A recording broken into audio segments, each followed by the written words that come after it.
This indeed is a sight to remember. A ton of pure gold. Value, about £400,000. Common enough in the bullion vaults of the City of London, but something most people will never see in a lifetime. Gold, of course, is unique. Ever since history began, it's held a place of its own in the mind of man. Nations have fought for it. Men have died for it. For gold is so much more than a metal. It's a man-made symbol, the symbol of final value. Over centuries, it has become the yardstick of worth. It measures everything around it. All other values are judged by it, and its position is unchallenged. Yet, with its softness and its delicate luster, gold has always been admired for itself alone. Generations of craftsmen have beaten it and molded it and spun it into dreams, from the earliest days of ancient Egypt to the brilliant designers in the modern jewelry business in Britain today. This is the traditional role of the goldsmith through history, to create the beautiful trinkets that are literally worth their weight in gold, and so have an immediate value across the world. For while interest in jewels and furs may fluctuate, the demand for gold seems to go on unceasing, generation after generation, century after century.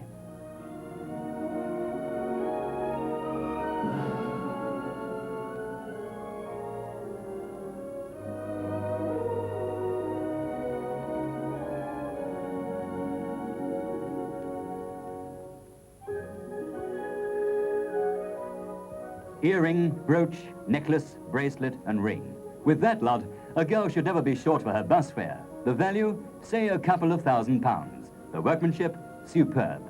Such skill is part of a tradition, part of the mystique of gold. For this Etruscan bowl from the Victoria and Albert Museum was also made in gold, more than 2,500 years ago.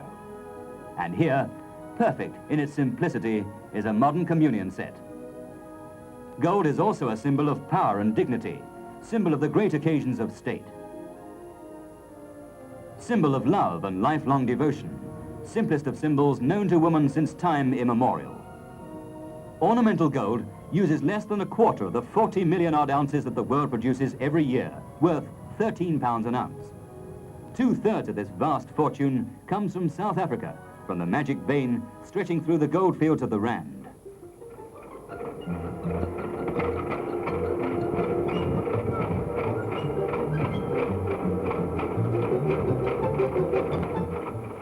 Once it's mined and refined, gold has to be put to use, which sometimes means melting it down into small ingots or bars to be bought, kept, collected or hoarded, call it what you will, by private buyers from Morocco to the far corners of Asia. Wherever there's tension, the demand for gold increases.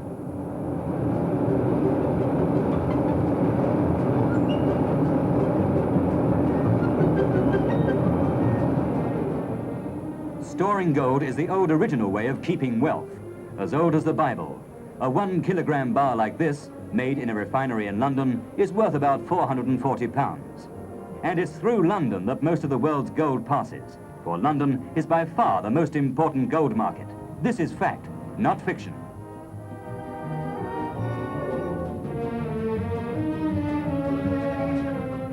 Johnson, Matthey,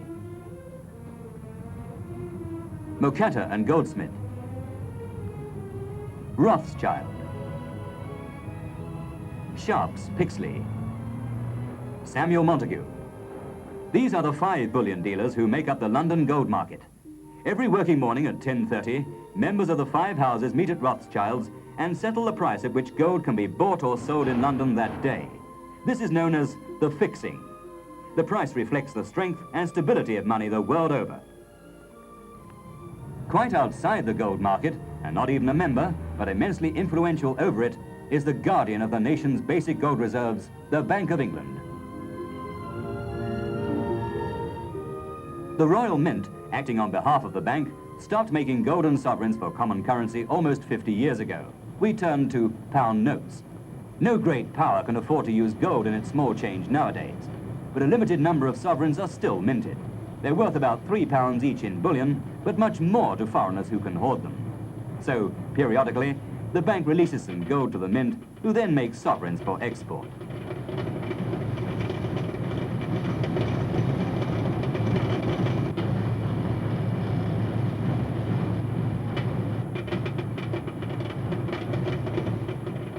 These mint workers are really in the money. And here's a man with an ear that's as good as gold. He spends his whole day making sure that every one of those sovereigns even sounds perfect. There may be a bad penny in this world, but never a bad sovereign. Because gold is so vital to the national life, it has to be held in the nation's reserves and used in the national interest. So people in Britain and the United States can no longer keep quantities of gold coin.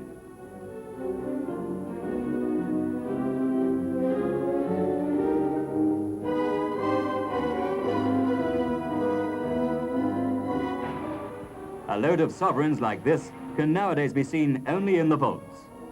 For the strange fate of gold throughout history is that so much of it is dug from the earth only to return there, closely guarded, to back the credit not just of people but of nations. When countries trade, they need good money. To back their money, they need gold. And so night after night, for nearly 200 years, ever since 1780, the picket has arrived to guard the Bank of England, to protect the hard-earned wealth of a great nation.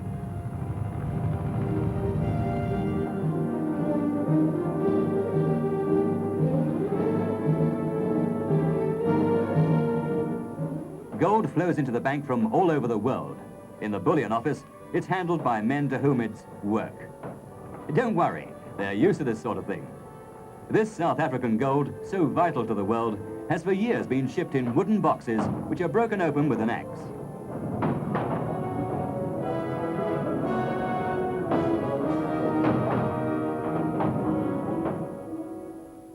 In the bullion office itself, and in the vaults of the gold dealers, everything is weighed and cross-checked and weighed again. The bank weighs every bar on arrival and checks it with the weight claimed by the shipper. Scales like these are accurate to 1/1000th of an ounce, and to be accepted as what the market calls good delivery in London, a bar must turn the scale at its weight. Then a tiny 2-grain make-weight, which the bullion messengers call the dog leg, is added to the scales against it to make sure the bar is really full value. The weights are carefully noted, and every bar is stamped with its own special number, so that it will have a record and life history of its own.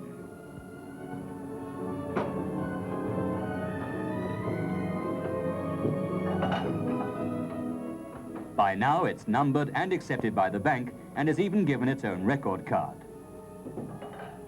The bullion office doesn't deal solely with bars of gold. It receives sovereigns back from the Royal Mint, which may well be sold in distant parts of the world.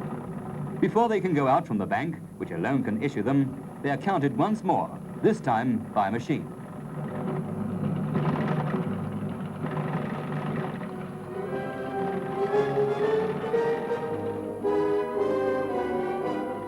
The focal point of all this activity is the standard gold bar, cake-shaped from South Africa, brick-shaped from the United States, weight about 28 pounds, worth about 5,000 pounds sterling.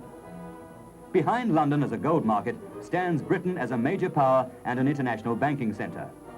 Here is a part of the nation's basic treasure house, the gold in the vaults of the Bank of England. Deep down in vaults like these, the leading countries of the world keep their permanent wealth. Here, in this vault, are several £100 million. This is a part, and only a part, of Britain's gold. It represents our work, our savings, our past, our present, and, make no mistake, our future.